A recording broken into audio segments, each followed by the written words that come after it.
Ladies and gentlemen, episode number 5 for 2020. We're here dropping the bass with the man himself, Team Ecto, Dan England.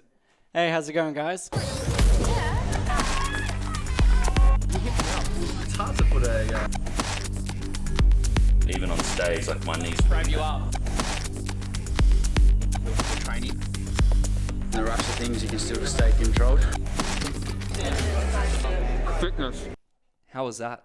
I like that. That was good. Oh, I feel like a little bit of a disc jockey. So episode number 5 of 2020, which is season 3, Dan England, or as my wife likes to call him, Dan Ecto. Dan Ecto. So it's been almost 12 months, spot on to the date. So you were the first guest since we revamped the podcast in 2019. You were the most requested guest then. Oh. You're the most requested guest now. We had about 20 people say, get Dan England on the podcast.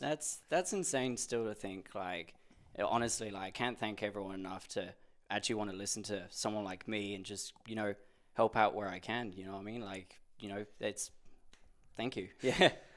So when you came on the podcast first, you were someone that I recognised. Josh Porter and myself spoke about it many times when we said, who are the people that we think that are coming up in the industry that are doing, great things? And we both always recognised you. And having you on the podcast first last year, it was really appropriate. Because you're someone I value, you're someone who I think is doing a really good job and shares the same values and cultures of what, I do or we do at PERTH FITFAM and the great stuff that you do in the industry. But I would have said that you were up and coming in the scene. Now I would say that you're probably leading the space. So tell us about your journey over the past 12 months with Team Ecto. Well, I'd still say I'm still up and coming. I wouldn't be like, there's people that I look up to in the PERTH fitness scene that I would still, like just sit down and just pick their brains. And, like I'm lucky enough that I have such a great network and like people who kind of raise the bar yourself, like you be around those people and it's just like, you're like, like I love being around it so much, like it just motivates you to be better and better every time.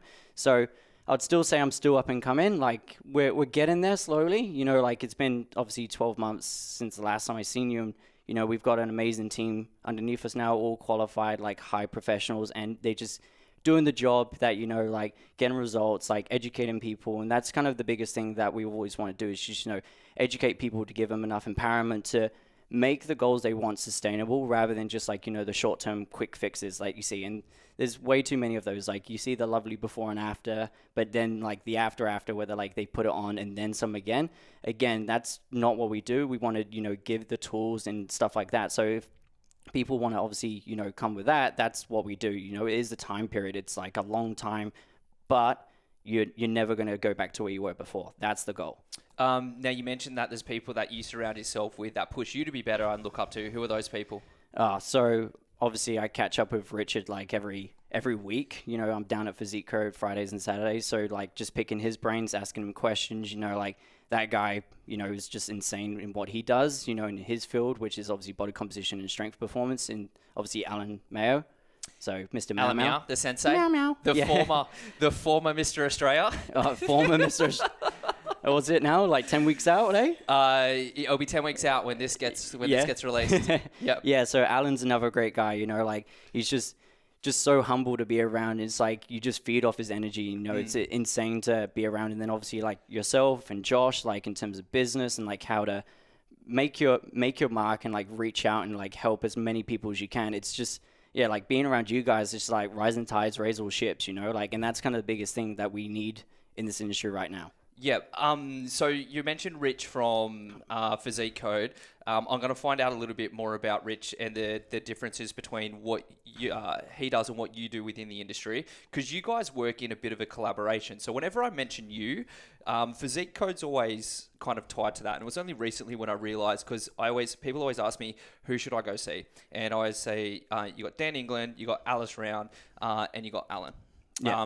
Except I've always kind of connected you to Physique Code as well, which I probably shouldn't because they're actually a standalone. I was going to say, yeah, it's a separate thing. So what I do is for them is I help with nutrition occasionally if some of their clients want to come work with me. Otherwise, I do obviously work out of there. So Richard's lovely enough to, give me a chair and go, here's your laptop, go do what you need to do. And like, we catch up and we chat, and like, obviously like Jem and stuff there as well. And obviously Will Grant as well. Like, those guys are amazing at what they do. And we do similar things. So obviously it's all body composition, you know, like we measure, we manipulate, and then based on the person and what their goals are as well. So it's not just like you come in and go, okay, we're going to dictate your goal. It's okay, you want to look good for a wedding, or you want to lose a certain amount of weight, or you want to feel good about yourself. You know, they reverse engineer it to that goal. And then it's just, okay, these are the steps you need to do to take it. And that's why I think is why we click so well. Yeah. Yep. Now, there's a bit of a funny story. I'm not sure if we spoke about it on the last podcast, but how you came about to be working amongst the Physique Code crew. Please elaborate on this. Oh, the bet? The bet, yeah. So we were at a competition a while ago. Well, it'd been probably like 2 or 3 years now. And Richard kept asking me, he's like, I want you to come work here, you know, like help us out. And I was like, like at that time I was living like at Clarkson, so it was like way too far for me. And I was like, nah, I can't do this. And then Olivia, my fiance, wow, that's all, I got my wife. Yeah. I haven't got a ring. I don't have that yet. I've got this one, but I ain't got that one yet. So. Have you guys got a wedding date planned? Yeah. April 19th. I have to make sure that's it's great. Coming up soon. Yeah, okay, like cool. 10 weeks or so. So Exciting. It's literally like the day after the comp. So no pressure for me there. Got to make sure I'm there and also ready for the wedding. And Olivia was competing, and then we placed a bet going like, if one of his clients, which was Kayla Panetta, was competing as well, and they were in 2 different classes, and we said, you know, if Richard won, I would come work there, and if I lost, I don't know what I bet it. I think it was like a coffee or something like that in a chat. Wow, that's like really uneven bets. But it's the value of it, you know. Like the way I looked at it is like, this was a guy that like the last season was just turned around to me and he's like, yeah, you're new here. Hey, like, so to me, I was like, wow, shit. Like, oh, I'm sorry. I was like, wow, this guy's like who I want to chat to, want to get to pick his brains to kind of raise my level of coaching as well. So I was like, yep, no worries. I was pretty confident. And then Kayla won the overall title. And then he's turned around and went, what shirt size are you? I was like, I'm a small. Are you still a small? No. Yeah, I was going to say there's no schmedium. A schmedium. Schmedium. I know all about that. Short man problems. So you developed your team and you brought a big team under you. Last time we caught up, did you have a team of people working underneath you? Yeah, I think I just had Kat at the time. So Kat Torre. That would have been pretty new. Yeah, that would have been pretty new then. And then from there we now have Megan Sharp and then AJ Sloan and also Kieran Kiwi Hurry, I think. Oh, okay. Yeah, of course. So we have like a really good, highly qualified team, and that's kind of what I wanted. Is like I was lucky enough to be able to kind of like ask them and handpick them to based on what they're good at as well. And that's the thing is like they work in the fields that they know and they know very well. So I'm really blessed to have like such a versatile team working with me now. So as a business owner and as a coach yourself, what's the biggest lessons that you learned through 2019 and how are you different as how did you come out of the year as a different person? Oh, where do we begin with that? So one of the big things is obviously I always value education. Like, as you know, like I'm one of those guys, if I'm not reading a book, I'm watching a podcast or listening to a podcast or like, you know, just trying to learn from the best of the best. So I travel as much as I can. I learn from like as many people as I can to have not just one set methodology, but have like kind of like a sniper's point of view. So you know exactly what's needed for the client to then get them the result that they need. So I think the biggest thing for me is being able to apply that to those guys as well and help educate them and make them better coaches as well. From a business perspective, man, I'm not going to lie, like it's pretty challenging, you know, like I'm not really good on social media. So for me, it's true. Like I've gotten a little bit better, but yeah. Except when we caught up at the start of the year, because this is one thing I noticed is, and correct me if I'm wrong, from my memory, you had, and I'm not letting people think that the success of a business is dependent on their social media. But you had about 2,000 followers at the start of the year. I think so. About now you got like 8,000 or close to. Yeah, just something like that. Yeah, I honestly I wouldn't be able to tell you off the top of my head. Like I'll probably pull out my phone and be like, oh, it's X amount. But yeah, it's more so just providing content. Like that. I think it's all good, all well and good. Like photos of myself. But one, I'm not big. I'm okay lean, Medium. I'm medium, yeah. So for me, it was like going, okay, well, how can I make a lasting impression on people? And it was, okay, well, I can do results. Mm-hmm. So I was going, okay, well, if I can do that and I can post about results and, provide information on how we did that, it might give someone a little bit of information to go, oh, well, maybe what I'm doing right now isn't the best way or the optimal way for them right now. Maybe we can find a way to work around that. And that's when people would message going, hey, what's your thoughts on this and thoughts on this? And then I would actually just ask them, we'll go, well, hang on, let me message you and I'll be able to go through it. So it was giving out like free information as well. And I think that's one of the big things is no one wants to do that anymore. Everyone's like, well, you have to book in for a consult. And I'm like, well, if I can just take 5 minutes out of my day and help you, like that might be worth like so much more to them. But to me, it's basic knowledge, like, oh, well, what you're doing is wrong, not wrong, but not what you should be doing. How about we try this? And then next they message back in like a few months time going, I took that advice. Everything's awesome right now. And I'm like, like that makes my day, and that's kind of the big thing. So even Sebastian Oreb does that. So highly successful Australian strength coach, the coach of Thor, former world's strongest man. So he provides a lot of education. He's also very, very engaging, and he gives so much of it away for free, which it's a very engaging, fun way of being able to do it, and especially if that's rewarding for you too. So then, working with your clients, what's your favorite thing about the position that you have and the people that you work with now? So the thing I love most with the clients is the journey. Like it sounds really cliche and like, oh, but it's more so like if you have someone who one doesn't understand anything about nutrition or they think they do, but it's very misinformed, and then giving them the skills and the tools needed to not just make it just a 12-week transformation or something like that, but actually give them it to make it a lifestyle now. That's the biggest thing, is the thing that I kind of drive on is if a client leaves and stuff like that, which, it's going to happen. It's, we have a life expectancy. Yeah. And every business. You're never going to be anywhere for the rest of your life. And to think that is very kind of diluted, I think. But to be able to then see that person like a year down the track and they're going, I'm still able to keep it off. I've managed to do all this stuff. And that's killer, like to be able to go like, I've actually made an impression. Like that's the biggest thing. Like that's the shit that gets me up out of bed, going, I'm actually, adding benefit to people's lives rather than just going like, all right, here's your program, eat less food and, just do the job, and that's how it should be. Yeah. And then, so over the past 12 months, I know that you've started to work with a lot of CrossFit athletes as well. Last time we caught up, let's say your draw card was Ray from Pray for Ray. Big Ray, yeah. This podcast would not be complete without a mention of Pray for Ray. Hashtag Pray for Ray. So then you've started working with quite a lot of the athletes around and quite a few of them from the gym. Yourself and Kat, actually. I got to mention Kat because she works with a lot of them as well. What have you found the differences between working with a bodybuilding client, a CrossFit client, to what I'm assuming the Gem Pop clients that you work with as well? Probably the only real difference I'd say is if we're talking in terms of CrossFit, it's more so eating to perform. And I think that's where it comes more of a performance style of nutrition rather than like, I believe as well, like general population should be able to eat to perform as well. Where if you look at most people and you ask them like, oh, how long you've been dieting for? And they go, oh, probably like 16 weeks. That was 16 weeks for that one diet, but then you've done multiple ones in between. So you've probably been dieting for like 5 years now. So you haven't found something that actually it works. Whereas with these guys, like obviously the CrossFitters, they know that, okay, I train really hard, I recover really well, and I have to fuel that recovery and that training.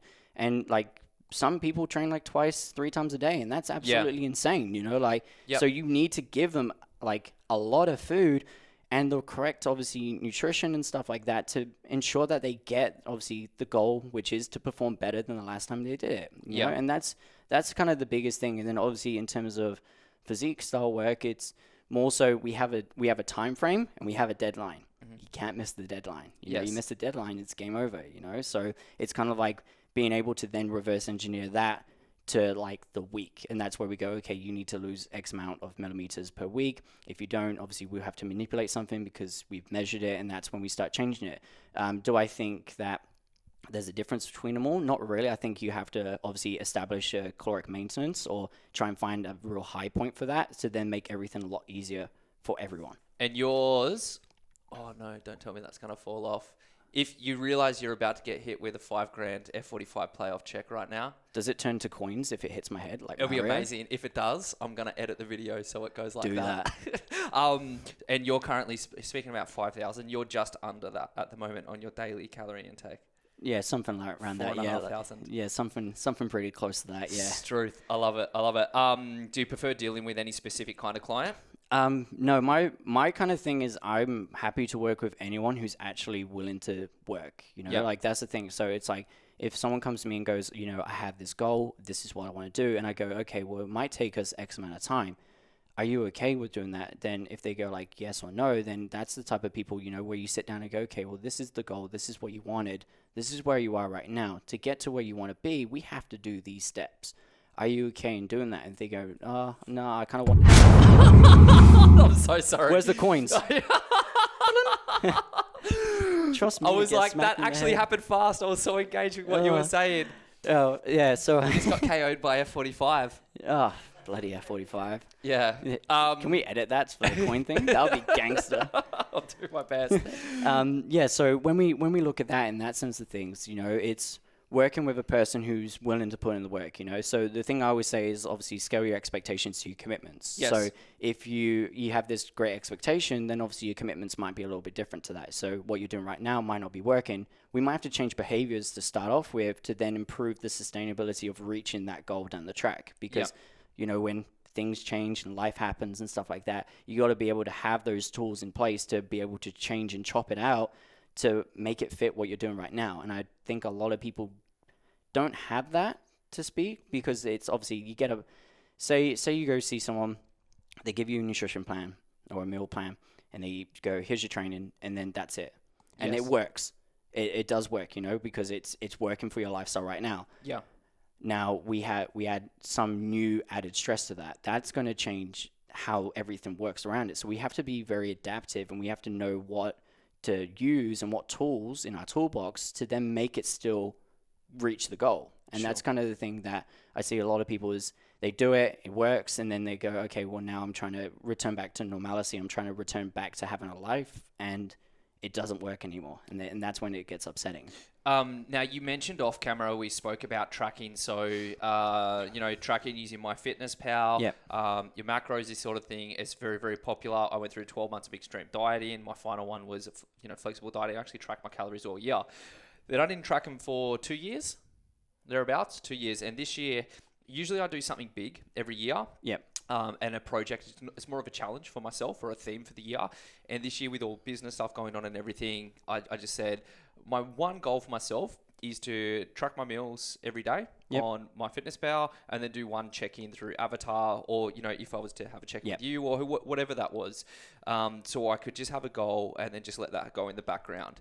And then today, that's been disrupted because you said that you don't track your calories anymore. Well, I didn't for a while, and it was purely because it was an added stress to my life. So the way that I was looking at it is, like, I know what to eat to an extent. You know, we as humans, we tend to consume the same 20 food items day in, day out. So if I am going, okay, am I eating appropriate to this? You know, am I being smart in my choices and stuff like that? And that's kind of like how I feel we should be able to move forward from MyFitnessPal, you know, and not get so fixated on numbers and like paralysis by analysis. Because, like, if say you finish all your food for the day and you have 5 grams of carbs left over, most people would just be like, okay, we can check it off, and like, you know, 5 grams is kind of nothing. But then other people get really, really fixated on it and go, well, what could I have that's 5 grams of carbs?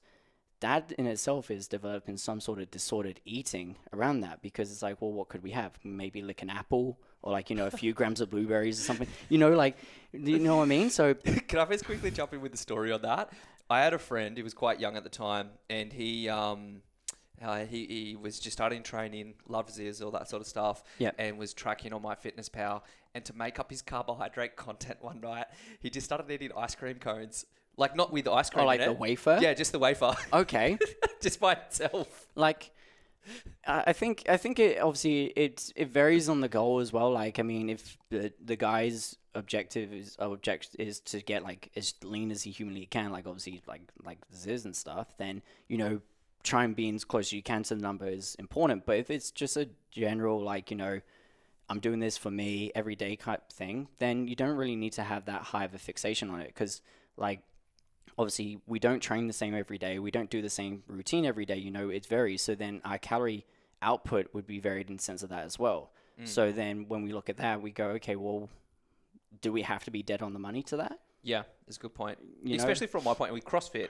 Yeah. Because you're not doing the same cardio every day. It's constantly varied every day. Yeah. So because I don't use a Fitbit or anything. So I'm not even sure how I would track how much I'm expending.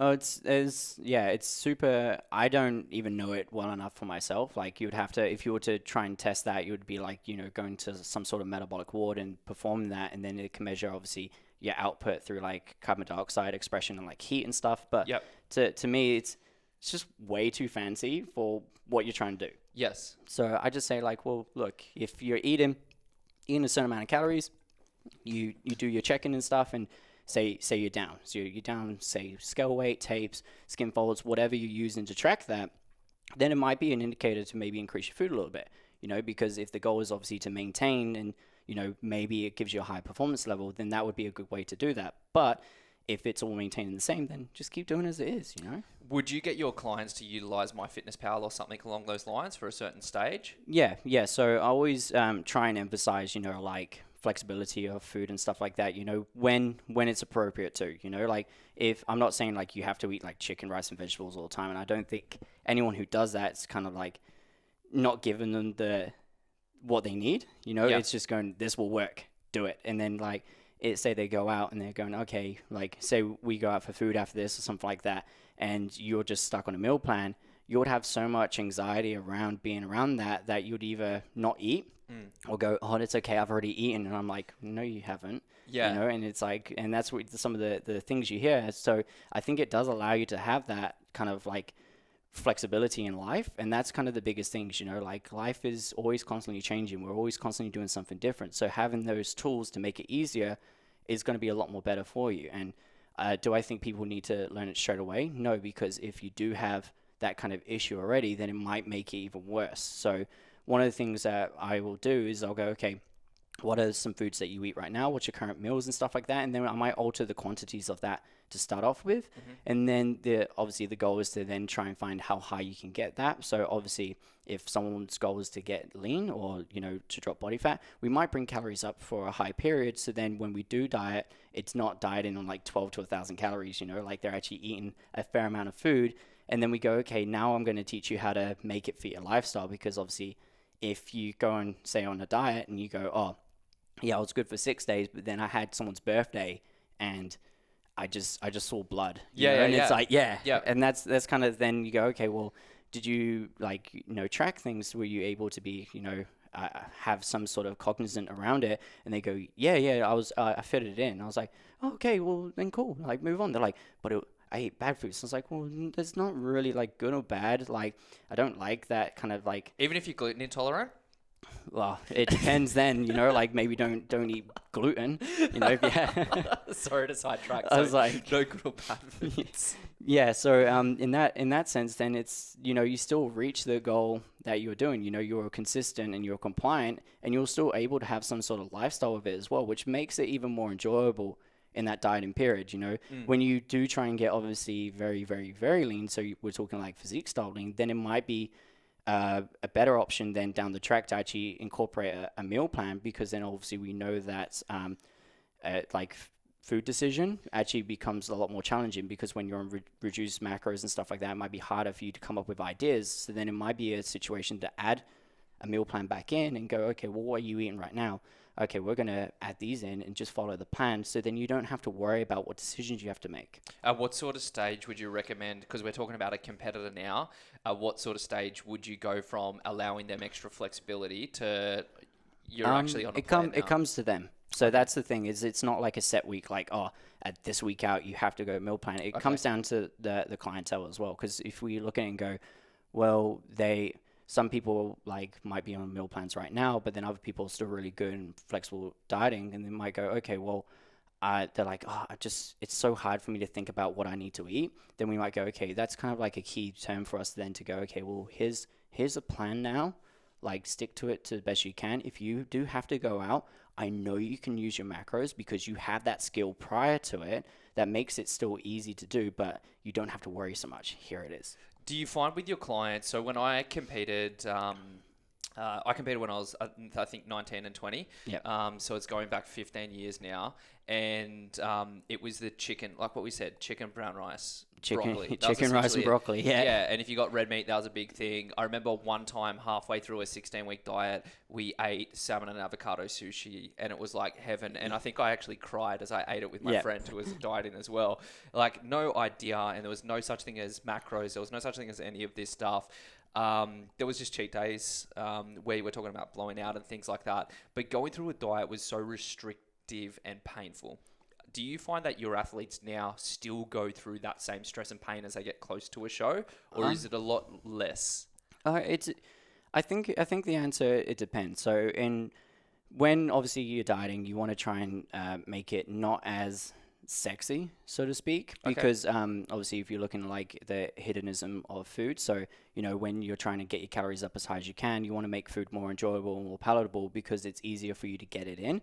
But then when you're actually dieting, like to end extremes, it might be better than to not make it as enjoyable, because then it doesn't increase cravings and stuff like that. So I know there was a few people, I think Mike Criswell and Eric Helms talk about it, the hierarchy for that. And I think that's really important to look at and go, okay, well, if someone's posting every day, oh my God, this is my cheat meal that I'm going to have after the show, then we might need to then look at it and go, okay, well, why do you feel you need that so much? Because in reality, that's like a deviant behavior, because that they're most likely going to binge after the show. And then it's kind of like one binge leads to a few binges. And then that's when we start developing problems down the track, where you see an athlete who looks really, really good, and the next thing they put on like 8 kilos and like, oh, I don't know where this happened, and that's when it might be way too restrictive. Yeah. So a big thing that I find is communication is key. If you talk to obviously the clients or whatever and go, hey, like, how you going on it? Like, if you are on a meal plan, they go, yeah, I'm just really over this right now. Could we change it to something? Then it might be like, yeah, cool. What would you like? You have to ask, what do they want? It's not, because to me, the plan looks pretty good, like it's hit the macros, hits the calories. I think it's good, but they might go, nah, if I eat one more chicken breast, I'm going to like uppercut someone in the gym, Yeah. And it goes, okay, well, how about we change it then? What do you want? And if they go like, oh, could I like have steak? And it's like, well, yeah, if you want steak, we can do that. We just need to change a few things around, and then we just make it work. Yeah. And that's obviously on a food decision level, but if they're macro in, then just go for broke. So you just pulled out some valuable things like the mentoring side of it. So from your experience, what makes a good coach? What makes a good nutrition coach? When someone's out there shopping for a nutrition coach? Well, a simple thing, if we're going just based on face value, is results.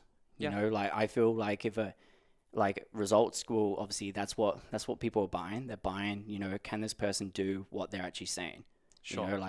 It's all good if they look great, but can they do that with 10 other people, and then ask those people as well, like ask them, hey, how did you find working with this person? What was the experience?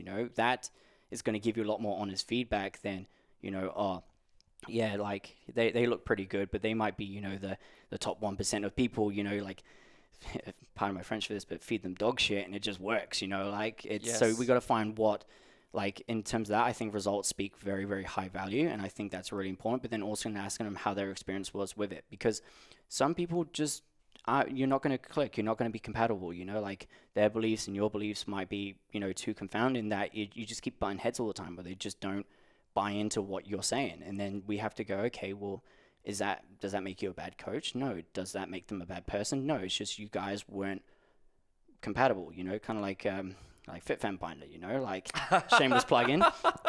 But if we look at that, like that's how it kind of goes, you know, it's a relationship at the end of the day. And Yes. we got to look at it as like, you know, are you able to communicate very openly with that person? You know, like I chat to a lot of my clients, you know, if they ask a question, I'm going to respond as fast as I can, you know, like it might take me, say, like a day, but I'm going to get to you, you know, and then I will always make sure I give you enough information to make you feel like you know what you're going to do and what's the next step moving forward. I think that's really, really important in that sense. And then obviously, you know, the education, you know, I think like there's so many people who call themselves like nutritionists who aren't, and that's where we got to start looking and go, okay, well, what qualifications do they have to back that as well? Because anyone can get results eating, you know, fish and green beans, but yes, is that what's going to work for you? Probably not. So that's when we go, okay, well, what do they actually know as well? So I did a podcast last year with the Sports Nutrition Australia boys. So Alex and stuff. Yes, and this is something that they're trying to come up against, which is to try and regulate this side of the industry a little bit. So if someone's out there, they're not part of ICN or IFBB, or they're not part of the CrossFit scene, they're a general person that's like, hey, I need to. I need help. What's the best way for them to find a Physique Code, a Team Ecto, Alan? So one of the beautiful things with obviously the sports nutrition guys is they have their own accreditation for trying to get sports nutrition recognized, and I think that they've done it. It's an amazing thing. My coaches have done that if they haven't already had a prior education in nutrition. They've done it through Sports Nutrition Australia? Yeah, and that's one of the things that I say, like, they need to do, and they need to do it very well. But then it's also asking the question, you know, like, is it a governing body? You know, is it regulated? Are they insured as well? Like, you know, most of the people, you know, they might do like, you know, nutrition for certain age bracket and just to get their CECs for, you know, continuing education and stuff. But does that actually mean that they're competent and they know the insides and outs well enough to actually prescribe, you know, food on a gram level? You know, like we have Australian guidelines for a reason. You could do that pretty well because, like, I think they brought out a new statistic that less than 7% eat vegetables in Australia. Like, do I eat enough vegetables? Hey man, Phil Heath don't eat no vegetables. Like, where do we go with that? He's also, what, 150 kilos? Yeah, I think so, thereabouts. And he's Phil Heath, yeah. He's Phil Heath, you know. He doesn't follow the Brendo method. Yeah. So when we look at that, like, that's something that they, like, it takes the client a little bit of time to, obviously, it will take them to do research and actually know who they're working with, rather than just going, oh, this person looks good, cool, I'm just click onto it. Yeah. And that's why I think, like, that's one of my biggest things I was last year was very, like, you know, if you're not qualified, you know, just stay in your lane. And I think a lot of people are still staying outside of that, but it's becoming more prevalent. It's becoming more aware that, you know, there are good people out there, and these are the people you do need to go see. This is actually a really good conversation for me as well. This is something that I'll incorporate into the PERTH FITFAM platform. I think that what you're saying is really important. Yeah. And making sure that people understand this and having the ability for search for this on one location. So I'll make that a priority for me, so then people have a place to go to be able to see who's insured, how they're educated. And that's the thing, is like, if you say we have that one-stop shop where you can go, okay, I'm looking for a nutritionist, and then it's like, okay, who is this person? What are they qualified to do? You know, and then obviously you would have your own kind of like screening thing. Go, okay, well, what qualifications do you actually have? And then you can kind of go, oh, no, I don't think that's recognized. I'm sorry. Yeah, I think that's cool. I'm going to delve into that because I think that's a wicked idea, and I'd love to bring that to people in 2020. Now, before we go, because I want to do heaps of podcasts with you through the year, and so I don't want to go through too much. ICN's coming up. Yep. It's May, right? April. It's April. April 15th. April 18th. We're here April 18th. Yes. We're April 18th. You're not competing. I've been told I'm not competing. We'll see about that. Sorry, I had a twitch. Yeah.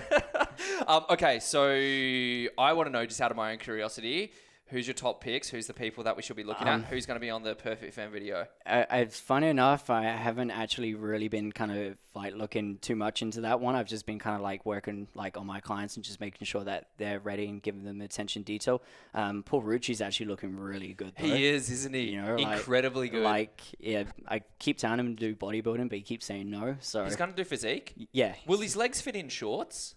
I think so, yeah. There's Like, some big legs. man, this is doctors, man. Like, sounds weird. Like, I'm going to try and squat heavy now just to get the same legs as him, snap my spine under load, but I'll do it if it gets the legs like that. Yeah.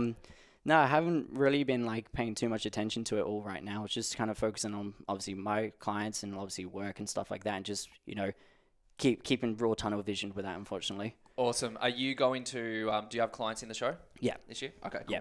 Awesome. Yeah, so I'm going to be there. Perfect. That's going to be some good fun. Dan England, I'll be catching up with you through the year. Yep. Team Ecto. Oh, yeah. Memorabilia wall. That's going to be sitting right about here. So it doesn't drop on my head. It's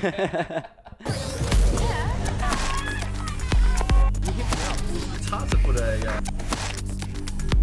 Even on stage, like my knees Frame you up. the training. In the rush of things, you can still stay controlled. Fitness.